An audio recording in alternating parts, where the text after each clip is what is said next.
Question, is the government screwing us? Stick around and find out.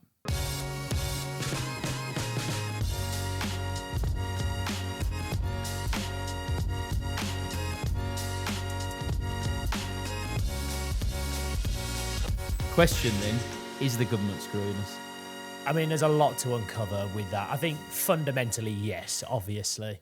Now, do you know what's a real shame in this country now, where we used to have the great British Empire, and we were a country where, look, anything was possible, and no country doesn't have their dark sides. And, there's obviously a lot of, our History to learn from. There's a lot of our history that, we would look back on and obviously cringe and be sort of quite ashamed of in a modern day. But that is just the reality of life. Things that happened 100 years ago, 200 years ago, we'd hope that we've evolved as a civilization to look back on now and know that we were probably wrong for doing that at the time.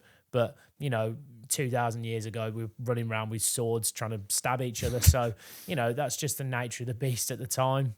Now, looking at a modern day, I think overall, look, the answer is yes. The government, whether it's the last 15, 14 years of the Conservative government, the now new Labour government, I think there is no hope. I think we've hit a point now where nobody seems to be able to rally enough people in our country now to, let's say, a point of agreement where we don't need to be able to agree on everything, but there needs to be an overall understanding that actually, and we have the best people's interests at heart, and yes, we have to make some sacrifices, but those sacrifices are for the greater good, and it's not just we're going to make cuts or we're going to affect this type of person, or we're going to affect these areas.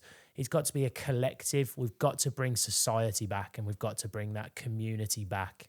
Yeah, I think the thing is, government is extremely good at doing certain things. Like if it was left to, private companies to fix the roads, they'd never get fixed because no one's ever going to pay to get a road pothole fixed because who you're invoicing for that?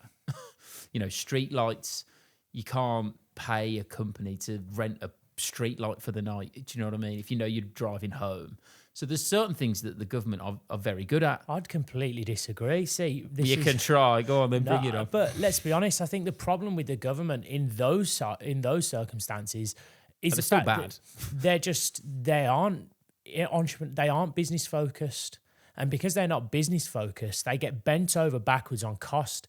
They get destroyed when it comes to investments in actual things like pothole repair, streetlight repair, maintenance, general maintenance, because there's so much corruption going on that, look, it's clear as day for anyone to see that projects like that, they take so long to complete and they cost so much money because there's backhanded shady deals going on all the time because there's no transparency in the actual spend that's taking place. Whereas every company in the country has got to abide by HMRC's tax laws, which involves transparent accounts, which involves submitting tax returns, which involves sharing profits. Now, if the government acted in the same way that every other business it tells to act, the country would be in a much better place because that transparency would lead people to be actually seeing what they're spending their money on. And just as like you would in a business when you're bidding on a contract to, let's say, repair a road, you would say, well, I can do it for £1,000.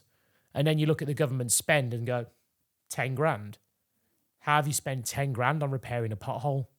And because there's no competition, the government just awards contracts to whoever wants to, pay them the most behind the counter. That's what's happening. And they're spending far too much. Yeah, so that element of it 100, but I just mean you were wrong. No, I was right. But I mean, you couldn't get a private company whose primary profit drive was to profit off the light that street lights give, because you can't. If I wanted to walk alone at night or something and there was a load of street lights, I'd need to, if I wanted to use those lights, I'd have to pay for them. Otherwise, unless they're up for free. Do you know what I mean? My issue really is... So I'm saying that the government have got services that they're good, that only governments can do with taxes. But it's what I'm saying is it's too bloated at the minute, and they've jumped into different things and award contracts, like you're saying, like in shady ways to the best mates. Yeah, I agree with the point, but I just think you've picked two bad examples. Well, it's everyone else will understand, I'm sure. I don't think so. Look, I think there's the whole thing with businesses and the business world is monopolies aren't allowed to exist. And unfortunately, what's happening is the government is allowing these monopolies to take place because they're directly benefiting from them. The Conservative government are terrible for this, and we all know that. We've been sort of, I don't want to say involved personally, but we've seen it happen with our own eyes, with people taking contract investment from people, giving each other cost prices and a bit of a wink and sort of saying, if you can meet this price, we'll give it to you. And that's where, unfortunately, look, that's always going to happen in the world. Corruption's always going to take place. But again, I've just seen Elon Musk, who's just created the DOGE, which is the Department of Government Efficiency. I mean, the idea behind it is fantastic. And he was addressing some questions to critics where people think that he's now going to be able to take advantage of the system himself to benefit his companies, which, look, he might be able to. But he out and out said that the reason he won't be able to, he's going to try and limit that, is because he is going to offer complete transparency. And in a world where at the minute, certainly in the UK, where there is no transparency, nobody knows where the money's going, they try and say that they're looking after people and they're spending money on this, sending it to Ukraine. But just as the Doge has now gone in and found, they've spent, the maddest one that I saw, they spent $50 million on a shipment of condoms to go to Kenya.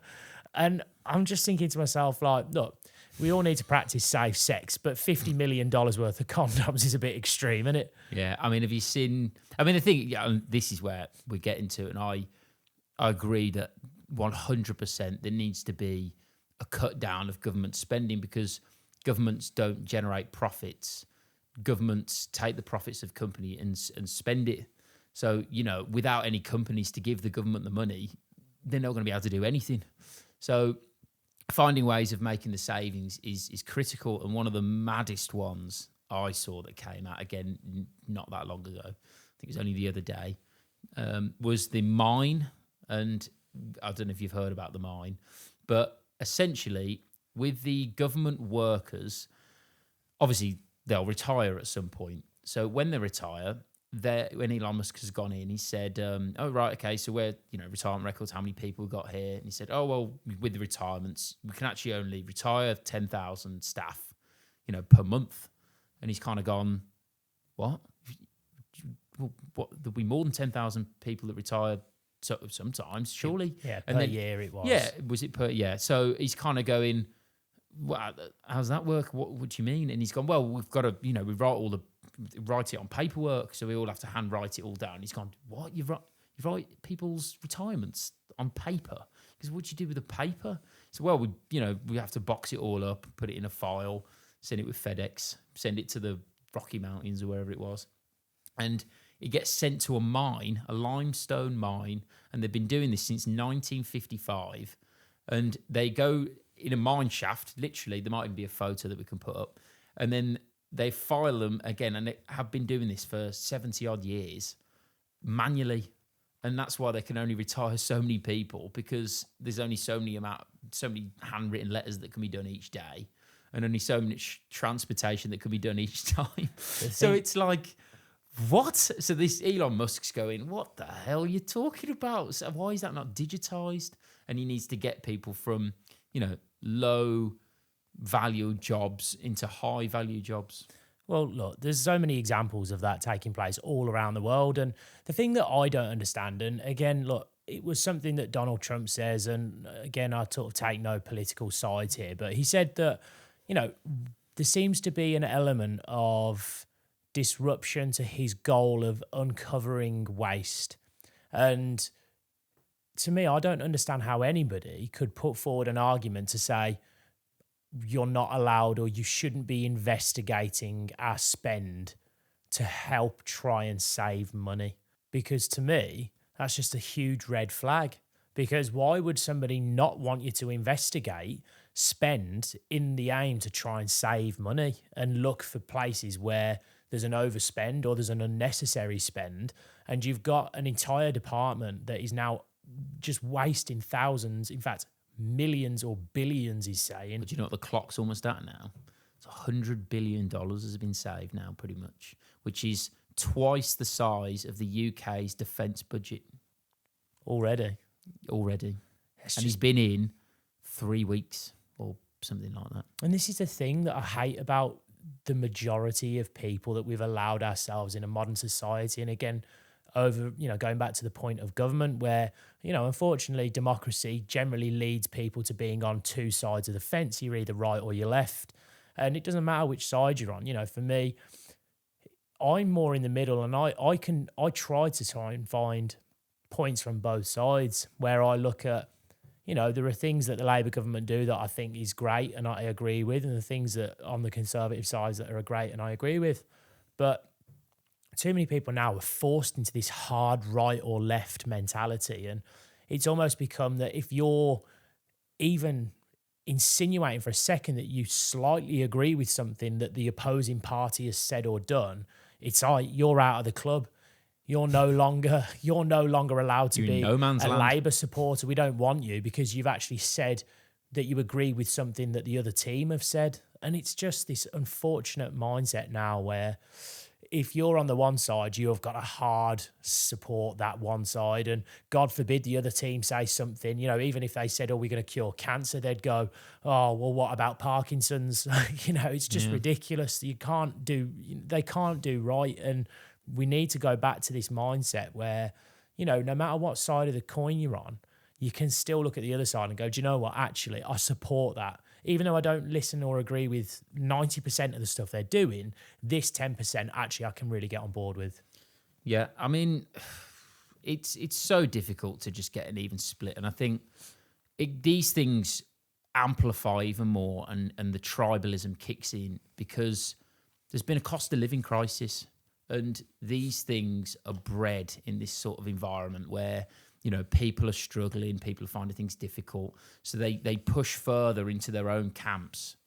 And when someone says something that's an opposing view, because they're not doing very well, they blame so much more than if, things were going better. And again, it's a problem because of the government. They spend too much money. But then they print too much money, which devalues the currency, which increases the price of the products, which is, what happened during COVID and the inflation, which is definitely far higher than, the print figure. But, it doesn't help. Well, this is the thing. And again, we're going down a slippery slope. And if we carry on the way we are, the debt's rising. And, if we were to look at any business where the costs exceed the growth income, your business goes down and that's it. You've got no business. You go into liquidation and that's you done. The government is the only business in the entire country that reports a loss every single year and just prints more money. And then when they print more money to pay for the loss that they're making every year, guess who's worse off?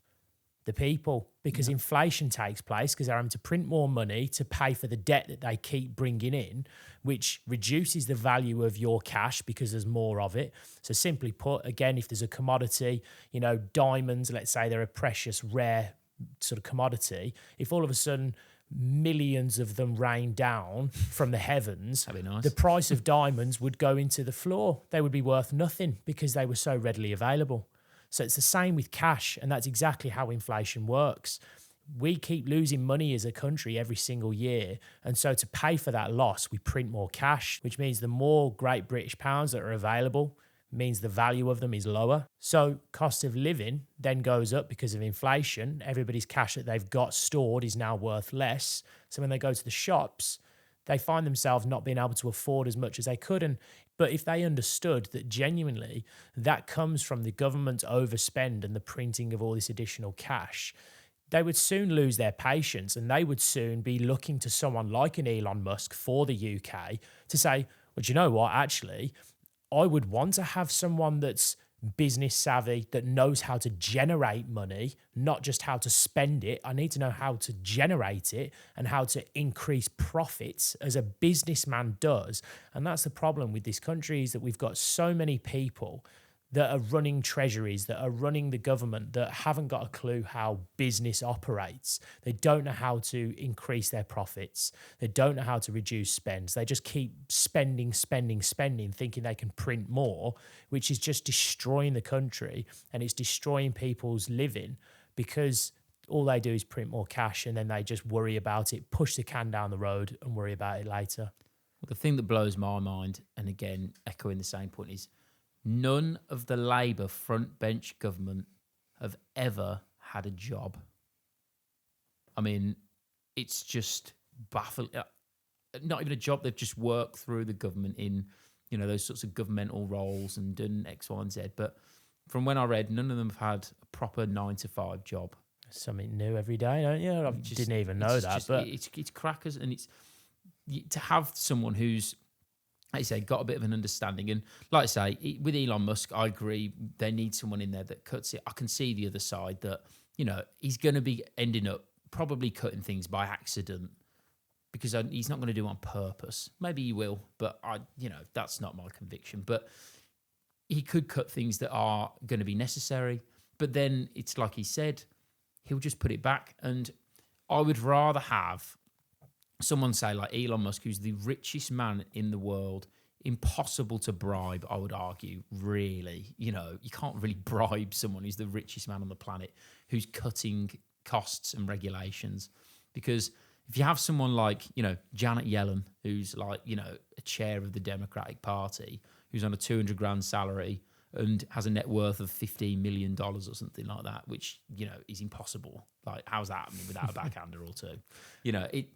I'd rather have someone who's incredibly wealthy and already set up with these companies, because he's unbribable on that sort of, unless you think he's some sort of, again, Dr. Evil, mini-me style person. It could be. But the way to stop that, and this is why, again, I go back to the point I made earlier, there needs to be teamwork brought back into the government. But this is a thing that genuinely really upsets me, because, you look at the Houses of Parliament and all these Cambridge and privately educated, you've beat me to it, and they're all there bumbling at each other like just mumbling idiots. And it is embarrassing. I've never seen anything like it. It's like a circus, and they're meant to be running the country, and they look like a preschool trying to, finish a class of finger painting or something. It's so elementary, and I've never seen anything like it. And considering they're the ones in charge, it doesn't really give anybody much hope. But my point is that rather than pointing fingers and scolding each other and trying to make each other look bad, if we were to have Elon Musk that is doing that for Doge in America, why not? If I was Donald Trump, or if I was someone like that and I wanted to be a good leader, I would say, well, do you know what? Let's speak to the other party and let's get them to send us a representative for their party that can work with Elon. And they can almost, if you want the transparency, we've got nothing to hide. Our actions prove louder than words. We're here to make a saving. Here's the proof of the saving that we've made. And at that point, it becomes beyond doubt that he's actually done the job that he promised that he'd do. But if you then get an independent verifier to come in from the other party to say, here's my homework, what do you think? Who's unbiased, or potentially even biased towards the other party. And then they were to actually say, do you know what? They have done the job. They've done it transparently. I've gone through it, and they have saved money. And then you've got not only one party who's going, no, we've won, we've done a good thing. You've then got two parties working together who have sort of said, well, do you know what? Look, I'll give him credit where it's due. They have saved 100 billion, and I've looked at it, and to be honest, they've actually done a good job. And unfortunately, with the system that we've got, it is kind of, because it's done on a turn-by-turn basis, I suppose you are at this now impasse where you've got your government or your team, you want to get into the next available slot in the presidential or prime ministerial term. So you're kind of trying to, rather than be the best, there's this game of beat the other team. But it is like we've just seen in the last election, it's not that the Labour government won, it's more that the Conservative government lost through their own poor practice and the way that they ran the country for the last couple of decades, near enough. And that is why I think we need to change back to the way it was before, where it's actually each party needs to try and shine and win on their own merit rather than trying to run the other person through the mud, if that makes sense. Yeah, and part of it comes from, and this is why the cutting exercise could be so important and why some people are getting so uppity about it. But you've got such a big government now. I mean, in America, I think it's 450 odd federal agencies, which is just like agencies, which is like, I think 2 a year since the inception of the United States. And it's like 2 agencies, like not like, like rules or something, like entire agencies for like, what, 2 a year? It's just crazy. So like, they're saying that when people are getting elected a lot of the time, and the reason why people hate Donald Trump is he's one of the only people in recent decades that actually is in charge of what's going on, because there's such bureaucracy behind the scenes, that they don't. Well, I think it was FDR, wasn't it? He was the last one that was probably fully in charge, and look what happened to him. Look what happened to Trump. Absolutely. It's almost did. So this is the thing, and this is why cutting some of this red tape, which normally only ever happens when, there's a war, and no one wants a war, obviously. So it's like, to be able to cut it responsibly now is a lot better than the alternative. I mean, you just, like you said, but that's the extremes that it's got to, and you can see it for yourself. People are literally now taking shots at the future president or the now president who was on a campaign, and regardless of what you think of him, even if he did pay off a porn star and tried to hush her up and all that, I mean, not good for a politician. Not ideal, no. But at the same time, it doesn't mean he needs shooting through his head just because of some of the things that he's done. And for me, like, obviously, look, we've got psychopaths in this world, and let's not sort of delve into the inner workings of what happened, because they're going to release all of the JFK files. Apparently, he's signed an executive order on. And look, the inner workings of the government are always going to be, mysterious and hard to understand. But what I'd like to see sort of in the UK is just this restoration of hope, where we land ourselves in a position where the government are inspiring people, and they're not so quick to attack the other parties, attack the up-and-coming parties like the Nigel Farage of Reform Party. And they're actually saying, well, do you know what? We can agree with some of what they're saying, and we actually want to take some of their ideas on board. And it only seems to be at the point they feel threatened that actually that attack starts. And they work together, because they're working together to stop certain elections as 100%. well. But it's like the Lib Dems. They're like the middle party that they sit on the fence. They're a bit of a Switzerland, but nobody attacks them really, because they know they can't win. But all of a sudden Nigel's come up and he's received a massive number of the votes, and all of a sudden now he is the number one target by both Conservatives and the Labour, because they feel threatened. Donald Trump's another good example. Again, he speaks about it himself, but before he became president or ran for the actual position in 2016, he was the lovable business. I don't know if he was lovable, but he was the businessman who ran The Apprentice. He was Home Alone. He had a cameo in his hotel. Yeah, I remember that. So there was nobody that was really sort of attacking him. No real animosity. 100%. There was nothing so crazy going on.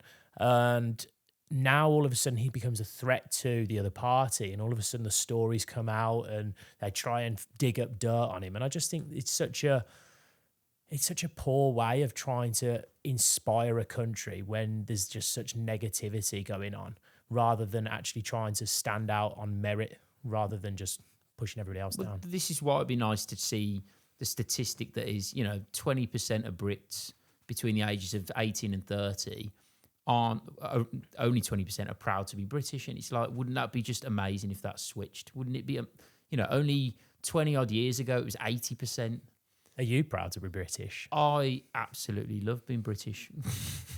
and I really do. Like, the royal family, some of them obviously not, but the fact that we've got a royal family, the fact that we've got, a great history, the inventors of the, the parliamentary system and, like And rule tax. of law, tax, the Industrial Revolution, these things, champions of the World War II and World War One, they're things to be proud of. And, like no country's perfect, nothing is, there's been a lot worse. I mean, look at the bloody Mongol Empire, not an ideal on that one. But, it's about being introspective and looking at it and then taking the good, dispelling the bad, and then moving forward, not looking back. So where does the future government need to take us? What do you think are some of the action steps? If you were in charge, what would you do? Mr. Prime Minister Barker? I would start filing pension in mines. No, I wouldn't. I just 100%. There needs to be a cut down of the spend. It's far too bloated, far too large. Each employee that works for the government, in reality, if they worked in the private sector, they would be more productive on a lot of jobs, and obviously not all of them, but on a lot of jobs. So it's to try and cut down the amount of people that are employed. I mean, the NHS is the largest employer on the planet. Pretty sure that's right. And, there's like over 2 million employees. And it's like, I'm sure some of those roles can be digitized, and I'm sure I'm going to get hate for that one. But yeah, what about you? Well, I think we're pretty fucked when people like Andrew Tate are starting to garner support for being the next prime minister. Yeah, I think that just goes to show how far we've fallen from grace, that a man like Andrew Tate is getting that notoriety and even elements of support. But, there's blind leading the blind, I think, on that one.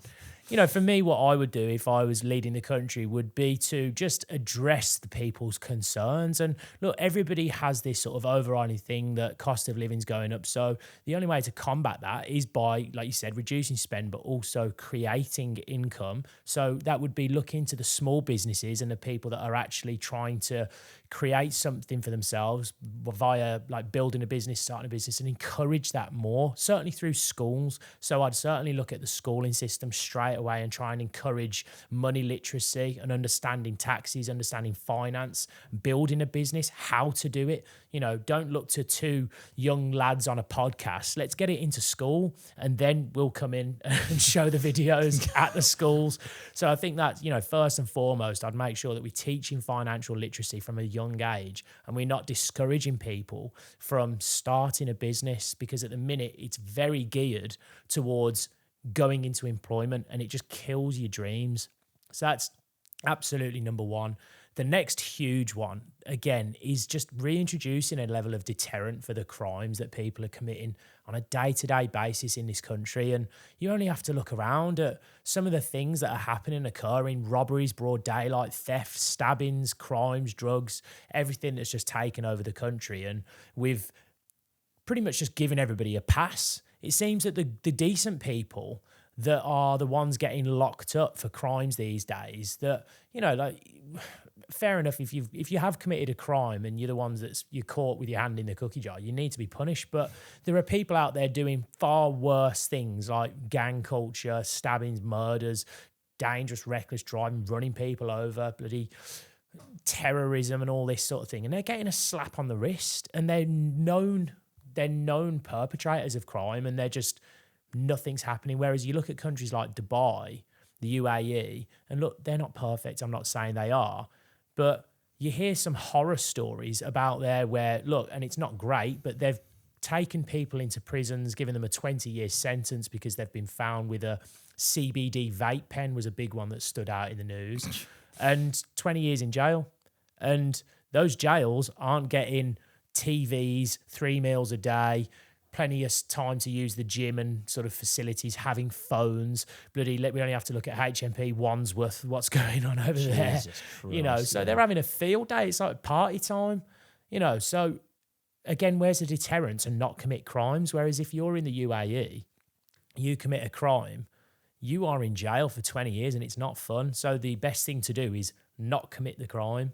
So again, for me, I just listen to the people. They're two of the biggest things that I'd like to change, and I think the government should. I'll be getting in touch. In fact, we've got a contact in the government, haven't we? So yeah, we won't say any more. Otherwise, we might be getting that shot that Donald Trump had. But yeah, no, absolutely not. If you don't hear from us, yeah, you know what happened.